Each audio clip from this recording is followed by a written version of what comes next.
Welcome to the State of Survival, everyone. Pacific Drive released as a demo to content creators ahead of its February early access, and it's a survival story with an intriguing atmosphere and honestly, really great gameplay. The plot behind it is interesting, and I think that's what makes this game so fascinating. So, basically, Dump, when you start the game, you're on a ferry heading to the Olympic Peninsula zone with a package that you have to deliver. Now, it's not in the exclusive zone itself, but you got to drive by. And something catastrophic occurs, and you are zapped into the exclusion zone, and your vehicle is destroyed. So you go out and find an old junker, you reclaim that vehicle, and that's your mobile base of operations. But it's also a character known as a Remnant, whose needs you must tend to and is tied to you. Since this game is such a weird take on the survival genre, how did you feel that the survival needs you primarily need to maintain are that of the car instead of yourself? Um, it was very an interesting situation. I wouldn't say that it was bad because the focus didn't necessarily go away from the game. Like you said, it just shifted to the car, and the car, of course, is the body you have to maintain. So there's a lot of situational awareness in this that it's still good because a survival game needs to be attached to something that is a part of a necessity in the Mhm. game, right? So if I have to maintain my car, gas, repairs, maybe some quantum field plasma, maybe a hyperdrive, whatever, I don't care. I still have necessities to maintain because, as the game prominently states, your car is your lifeblood. And if you don't have your vehicle, you might as well kiss your butt goodbye. So I'm okay with it. Yeah, honestly, I was kind of impressed with how they handled it. Whenever you go to a zone to scavenge, you don't drive the whole amount. I was really concerned the Olympic Peninsula would be shrunken down, kind of like Bethesda maps when they shrink down Boston so it's playable. Instead, you click on a zone you want to go loot at, it'll tell you it'll take 3 hours and it'll tell you how much fuel it'll take. Very like a Oregon Trail of it, and then you start driving away from your base. It fades to black and it comes back in that zone.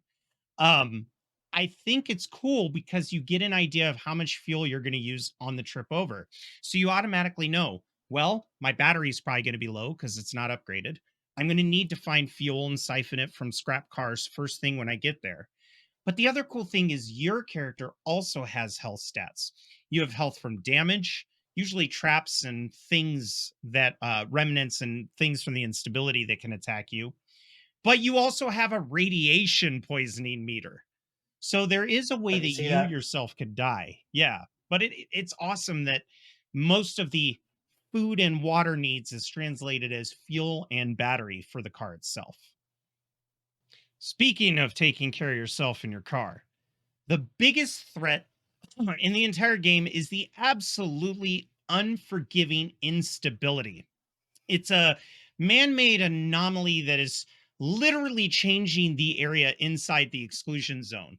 You could go to a spot to scavenge, and in one moment, it's basically forest. In another moment, when you go there, it could be a swamp or tundra or a desert or mountains.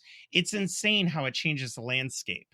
But to maintain your card and to protect yourself, the premise of the game is you must loot as much as you can for crafting and making sure that you're not driving too much. Otherwise, you won't be able to make it back home. But if you do abuse your car and you use too much fuel, chances of getting home are slim. So you may have to pull the plug. What do you think about the resource time management in the game? Have you ever played a game with similar threats where you need all the resources, but the longer you're out, the more dangerous it is?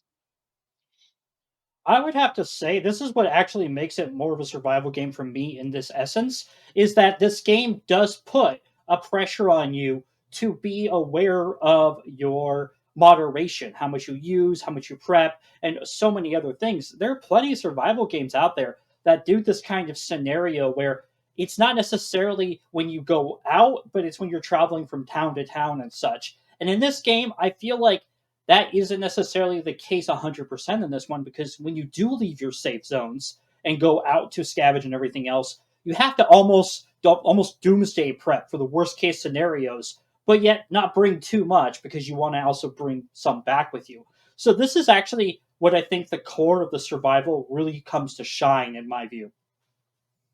I I think my favorite thing about it is that they combined what I call the Diablo inventory. You know what I mean? Like we see it in Tarkov and Daisy and Diablo games where you have a certain grid, you pop things into that grid. But the other thing that's cool about it is all of the crafting is done with 49 different scavengeable resources. So it's more like Fallout 4 and their crafting system. Like you take bottles because they have glass, you take duct tape because it's adhesive, you need to think about this when you're scavenging, even breaking things apart to try to get that stuff in your inventory. But the cool thing too is you could put boxes in your trunk. And when you do that on the inventory screen, on the left-hand side is your person and how much you can carry, which is not very much.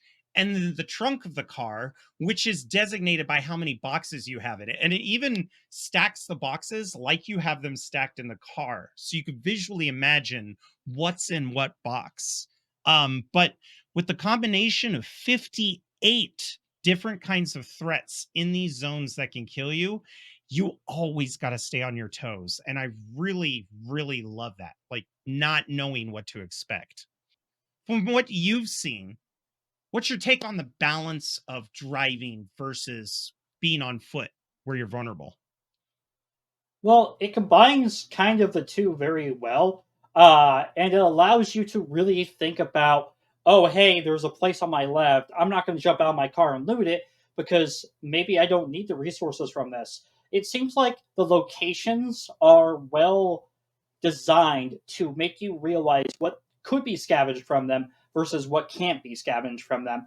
And you're allowed to kind of get this idea of like, I need to stop my car here and go and scavenge, while obviously maintaining the idea of how much more crafting materials do I need? Do I have enough fuel? And so on.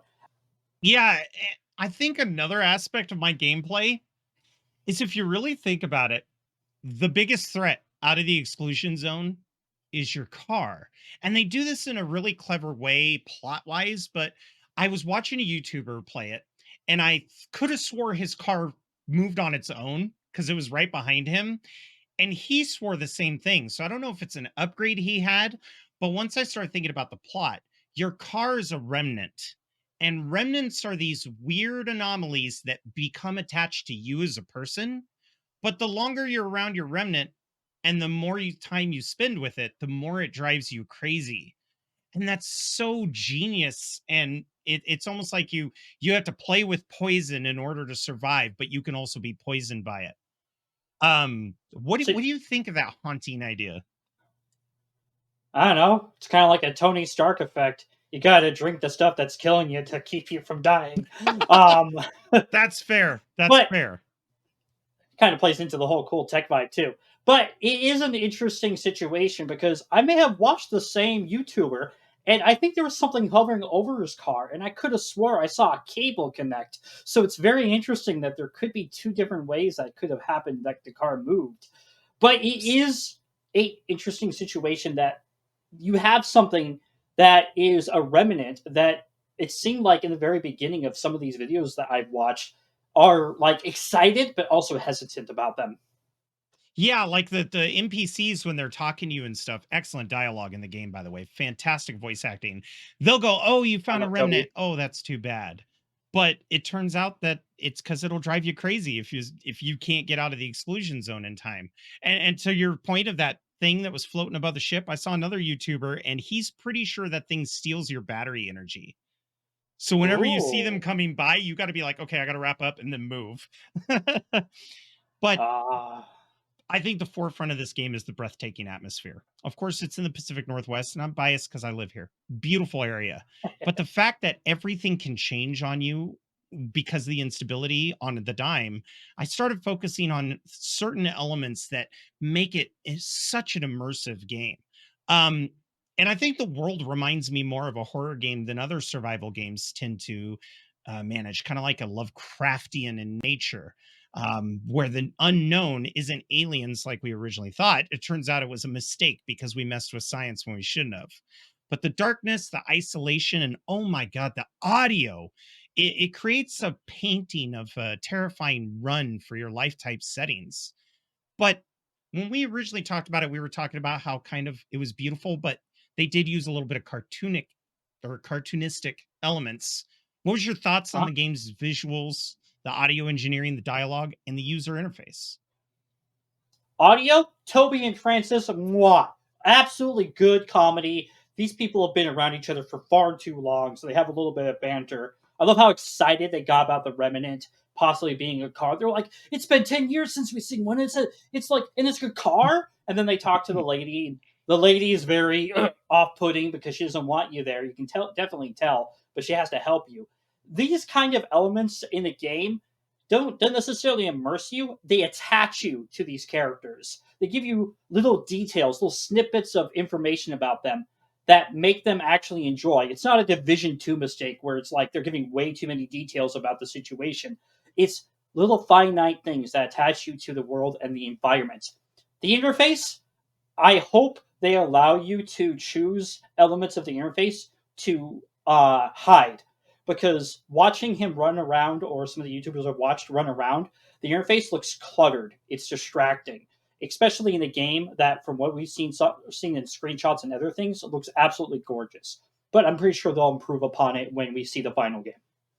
Yeah, I do agree. I love the stylization of it, that it looks like something from the late 80s, early 90s, kind of the font.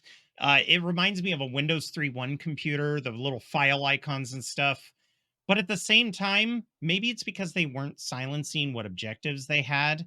It kind of felt like when you have a fully modded RPG, but everything's just showing at once. It was a little too much, but Yeah, it wasn't blocking my view.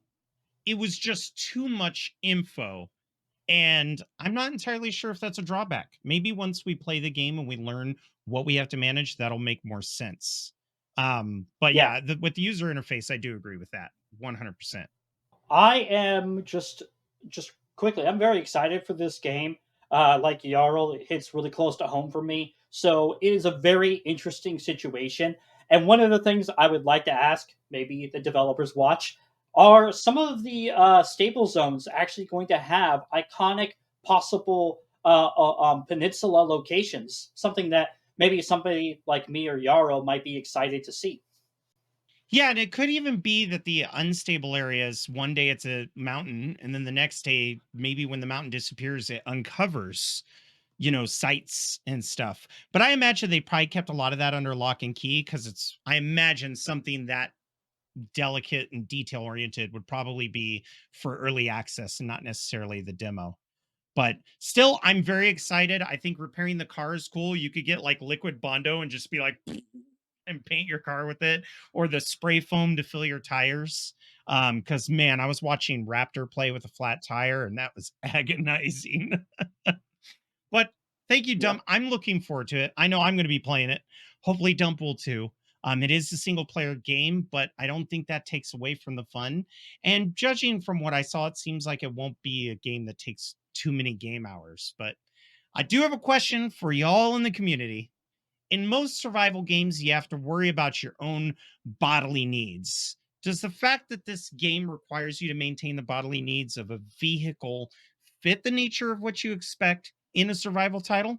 Or would you prefer it just be your own character? But that's all we have today. Thank you so much for joining us. Stay tuned for when we start live streaming this once the early access comes out. And from all of us to you, bye bye. Bye.